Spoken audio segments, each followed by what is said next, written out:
Hello students, welcome to my YouTube channel.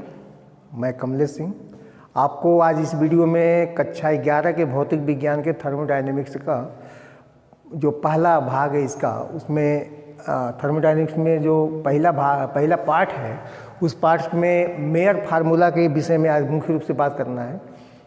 Mayor formula, जब ये board के paper में ये फिजिक्स का ये भाग था तो ये मेयर फार्मूला लगभग हर साल के बोर्ड के पेपर में आने वाला क्वेश्चन हुआ करता था। वैसे भी मेयर फार्मूला ऊष्मागतिकी का बहुत ही इम्पोर्टेंट टॉपिक है। मेयर फार्मूला में हम लोग ये सिद्ध करते हैं कि Cp minus C V is equal to R, where R is the gas constant. अब इसमें थोड़ा सा हम लोगों को Cp और Cv को समझना है। Cp और Cv है क्या?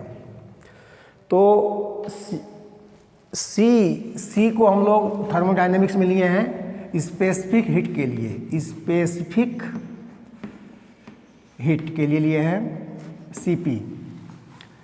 स्पेसिफिक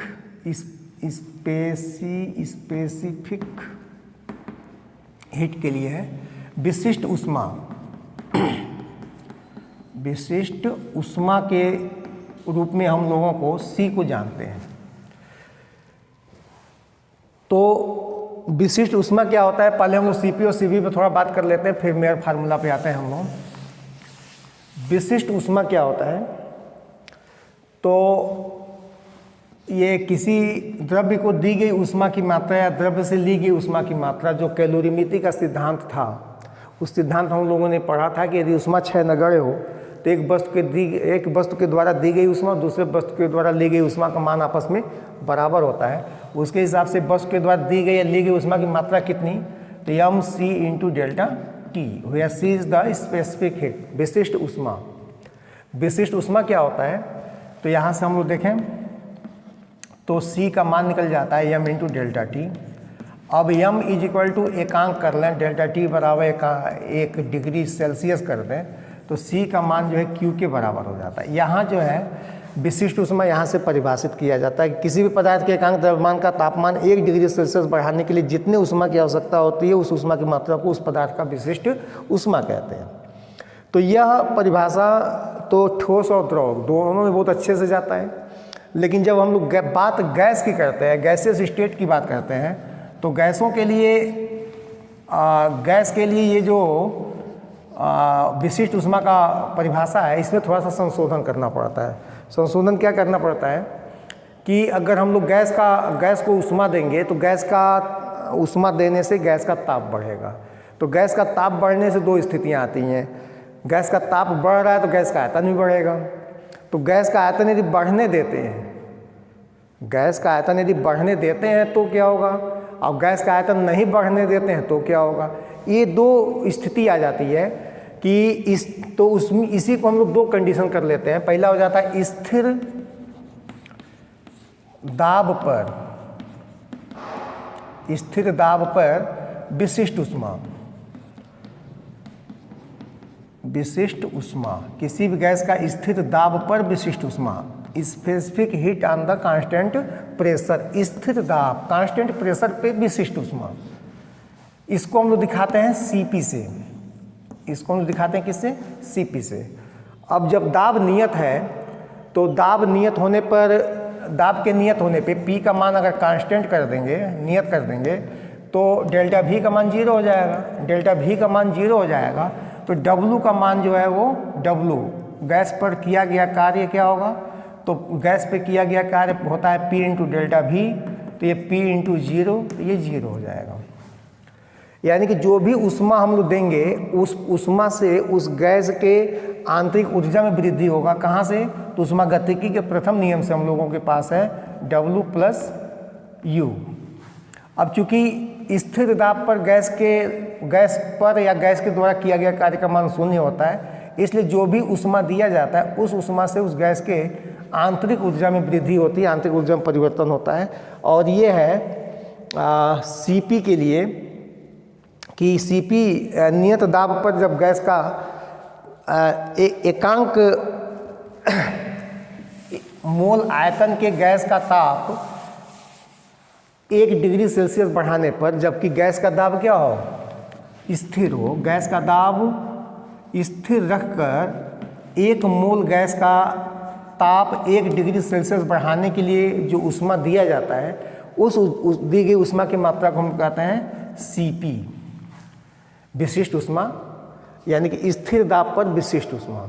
इस परिभाषा के बाद फिर ध्यान से सुने। किसी गैस के 1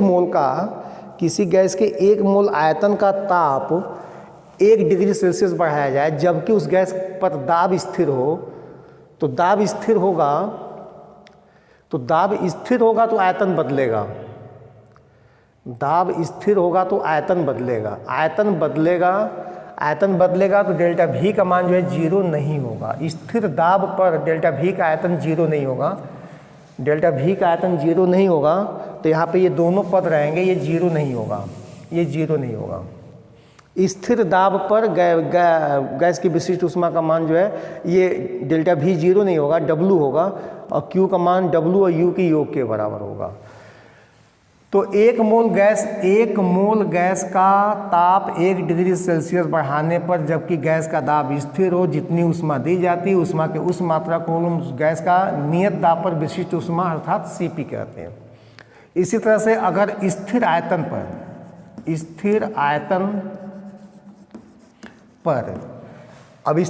पे विशिष्ट ऊष्मा क्या होगा, तो स्थिर आयतन में विशिष्ट ऊष्मा को हम लोग Cv से दिखाते हैं। और इसमें भी कंडीशन वही होता है कि 1 मोल गैस का ताप 1 डिग्री सेल्सियस बढ़ाने पर, जबकि उस गैस का आयतन स्थिर हो, उस जो ऊष्मा की मात्रा लगती है, जो ऊष्मा की मात्रा दी जाती है, उस ऊष्मा की मात्रा को हम लोग, उस दी गई ऊष्मा की मात्रा को कहते हैं स्थिर आयतन पर गैस की विशिष्ट ऊष्मा। तो हमारे पास गैसों के लिए 2 विशिष्ट ऊष्माएं होती हैं, Cp और Cv। यहाँ Cp का मान अधिक होता है और Cv का मान कम होता है। क्यों? क्योंकि Cp नियत दाब पर है, और नियत दाब रखने पर जब हम लोग ताप बढ़ाएंगे तो गैस का आयतन कुछ बढ़ेगा। तो जो ऊष्मा दिया जा रहा है उस ऊष्मा से कुछ कार्य होगा, उस अणुओं की आंतरिक ऊर्जा में वृद्धि होगी। तो ये जो कार्य है, ये कार्य की मात्रा जो है स्थिर दाब पे बढ़ जाता है, इसलिए Cp का मान जो है Cv से अधिक होता है। इसी Cp और Cv का जो अंतर होता है, इसी को मेयर ने सबसे पहले सिद्ध किया था कि Cp minus Cv is equal to R। सबसे पहले मेयर ने सिद्ध किया था कि Cp minus Cv is equal to R। यही है मेयर फार्मूला। इसी फार्मूले को हम लोगों को आज डिराइव करना है, तो हम लोग अब शुरू करने जा रहे हैं Mayer formula. Mayer's formula. Mayer formula क्या है? तो मेयर फार्मूला में बस यही सिद्ध किया जाता है कि Cp minus Cv is equal to R। कैसे सिद्ध किया जाता है? तो इसके लिए हम लोग खींचते हैं पहले PV वक्र। PV वक्र कैसे खींचते हैं? तो x अक्ष पे V और y अक्ष पे P ले लेते हैं, और PV में नियत ताप पर वक्र खींचते हैं। तो मान लीजिए ये एक वक्र है PV वक्र, जिसका ताप जो है T ताप पे खींचा गया, नियत ताप T है। और दूसरा एक PV वक्र खींचा गया है जिस पर नियत ताप अब थोड़ा सा बढ़ा दिया गया है, T plus delta T। Gas का कोई आयतन लिया गया है, गैस की प्रारंभिक अवस्था को A मान लीजिए, गैस की प्रारंभिक अवस्था को A मान लिया जाए। तो A पर गैस का दाब और आयतन मान लिया जाए P और V। गैस का दाब और आयतन P और V। तो इसको अब आयतन के अक्ष के समानांतर एक रेखा खींच लीजिए, यहाँ मिला B। तो B जो है आयतन के अक्ष के समानांतर है, मतलब इस A से B की ओर जाने पर या B से A की ओर आने पर दाब का मान नियत है, यानी P रह जाएगा, और V का मान बदल के हो जाएगा V प्लस डेल्टा V। तो A से B तक जाने में केवल V बदल रहा है, और यहाँ पे हम लोग चलें अगर A से C तक, जो इस दाब के अक्ष के समानांतर है, तो इस A से C तक जाने में या C से A तक आने में दाब का मान बदल रहा है, आयतन में कोई परिवर्तन नहीं हो रहा है। तो दाब का मान बदल रहा है, तो यहाँ पे हम कर लेते हैं P plus del P, P plus del P, और आयतन अपरिवर्तित है, मतलब इसको केवल V रख देते हैं। ये है, और इतने से हम लोगों का ये जो है क्या कहते हैं मेयर फार्मूला में जो मिला हुआ है ये हम लोगों को प्राप्त हो जाएगा। इसमें स्थिर आयतन पर एक गैस लिया गया है। इस गैस को नियत ताप पर P और V के बीच वक्र खींच के पहला T ताप पे प्राप्त किया गया है। अब फिर उसी गैस के उसी आयतन का ताप जो है T प्लस डेल्टा T करने के बाद P और V के बीच में एक वक्र खींचा गया है। और यहाँ पे A, B और C 3 स्थितियाँ उस गैस की। 3 स्थितियाँ कैसे हैं? तो बिंदु A से C तक जाने में गैस के आयतन में कोई परिवर्तन नहीं हो रहा है। तो A से C तक जाने में गैस के आयतन में कोई परिवर्तन नहीं हो रहा है। और लिए गए गैस की मात्रा अगर एकांक रखा गया है, इसमें लिए गए ये एकांक 1 मोल गैस के लिए ये अगर वक्र खींचा गया है, तो इसमें जो नियत आयतन पे जो क्या कहते हैं, नियत आयतन पे जो इसमें विशिष्ट ऊष्मा होगा वो CV होगा A से C तक जाने में। तो A से C तक गैस को ले जाने में ली गई ऊष्मा, गैस के द्वारा ली गई ऊष्मा Q हो तो चूंकि इस A से C तक जाने में आयतन नियत है, आयतन में कोई परिवर्तन नहीं हो रहा। आयतन में परिवर्तन नहीं हो रहा मतलब इसके क्या कहते हैं, इस गैस पर कोई कार्य नहीं हो रहा। आयतन में परिवर्तन नहीं होने का मतलब गैस पे कोई कार्य नहीं हो रहा। मतलब जो भी ऊर्जा दी जा रही है उस ऊर्जा से सीधे क्या हो रहा है, उस ऊर्जा से इस गैस के आंतरिक ऊर्जा में परिवर्तन हो रहा है। आंतरिक ऊर्जा में परिवर्तन हो रहा है मतलब ऊष्मागतिकी का नियम देखा जाए तो UC पर आंतरिक ऊर्जा अधिक होगी, UA पे कम होगा। और इसका मान होगा कितना? तो ये होगा Q माइनस W। अब चूंकि A से C तक जाने में W का मान 0 है, अब Q का मान है, चूंकि A से C तक में डेल्टा V बराबर 0 है, इसलिए W बराबर 0 और Q का मान जो होगा क्या होगा, CV इंटू T के बराबर होगा, क्योंकि इसमें m का मान जो एकांक लिया गया है तो ये होगा। तो इस मान को उठा के यहाँ रख दिया जाए तो ये हो जाएगा हम लोगों के पास क्या, UC minus UA is equal to CV into T, समीकरण नंबर 1। इस आर्टिकल का पहला भाग हो गया कि A से C तक जाने में आंतरिक ऊर्जा में कितना परिवर्तन होगा, उस परिवर्तन का मान जो यहाँ पे CV इंटू T के बराबर है, जहाँ CV जो है नियत आयतन पर विशिष्ट ऊष्मा है। जो जैसे A से C तक गए हैं वैसे ही A से B तक जाने में क्या नियत है, दाब नियत है। अब यदि आयतन में परिवर्तन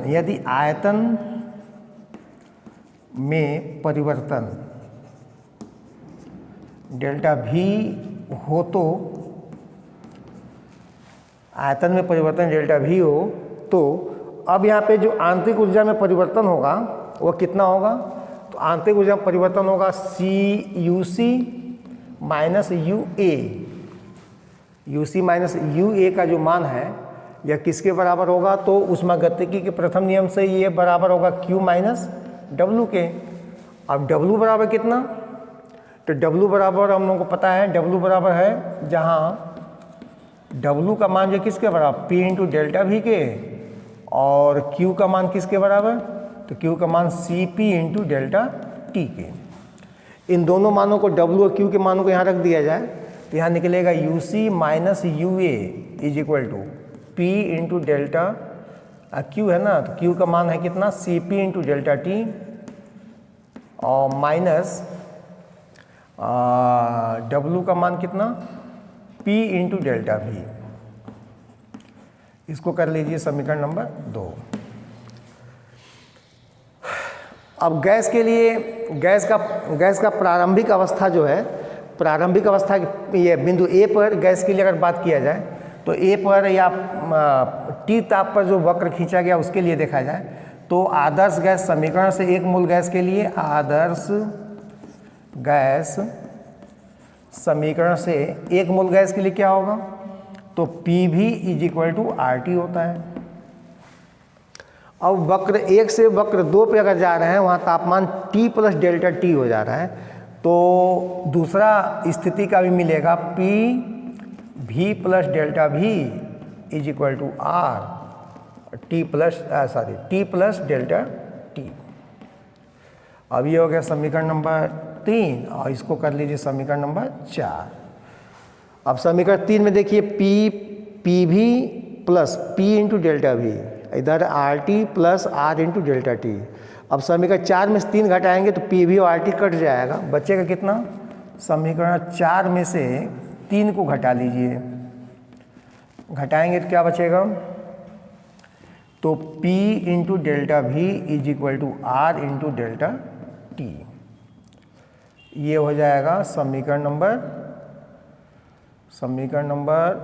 6 कर लीजिए, 5 कर लीजिए, ये हो गया P इंटू डेल्टा V बराबर R इंटू डेल्टा T। इस मान को उठा के हम लोग रखेंगे यहाँ पे P into delta V is equal to R into delta T, इसकी जगह पर रख देंगे ये मान।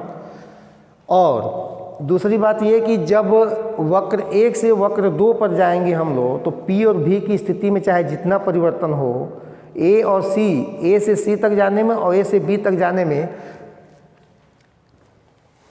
ये हो गया होगा। इसको हम हटा रहे हैं, थोड़ा सा और इसमें है उसको भी लिख दें। समीकरण नंबर 1 यहाँ पे, ठीक है। हाँ देखिए अब क्या करना है हम लोगों को।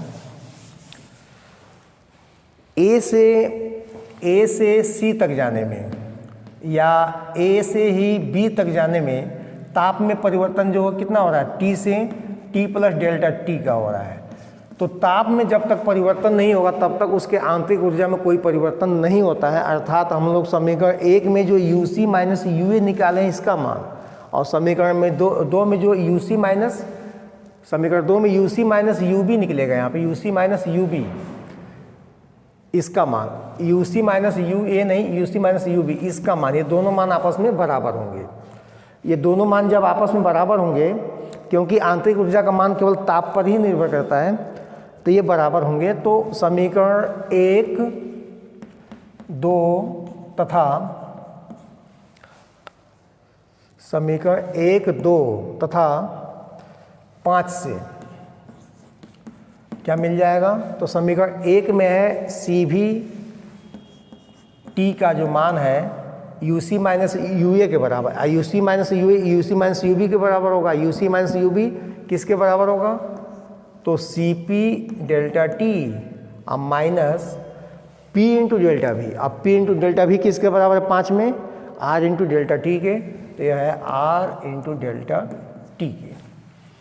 अब इस पूरे समीकरण में डेल्टा T का भाग कर दीजिए, तो ये हो जाएगा CV is equal to CP अब माइनस R, या इसी को सीधा कर लेंगे लोग, सीधा मतलब CV को उधर ले जाइए, R को इधर लाइए, तो CP minus CV is equal to R। यही जो है मेयर फार्मूला है, और इसी फार्मूले को हम लोग डिराइव करने वाले थे, इसी फार्मूले को हम लोग खोज रहे थे।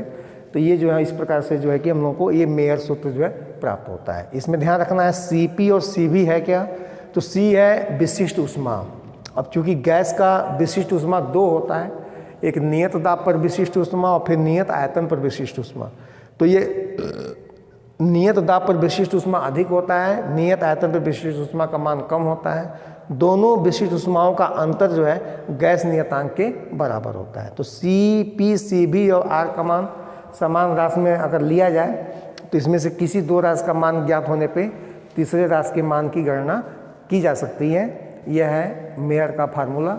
इसके बाद से हम लोग ऊष्मागतिकी के द्वितीय नियम का अध्ययन करेंगे अगले वीडियो से। आज के लिए बस इतना ही। Okay, thank you.